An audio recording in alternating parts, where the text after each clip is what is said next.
Mamerina ny arahaba izay natolotry ny namana teo aloha tompo lahy sy tompo vavy dia toy izao indray ny vaovao azo omenantsika mikasika an'ilay rivo-doza ENAO izay voaray tamin'ny 10 ora maraina teo.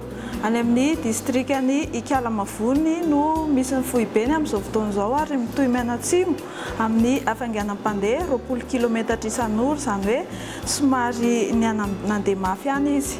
Mitondra tafiotra 520 kilometatra isan'ora izy ary ny rivotra entiny dia 50 kilometatra isan'ora.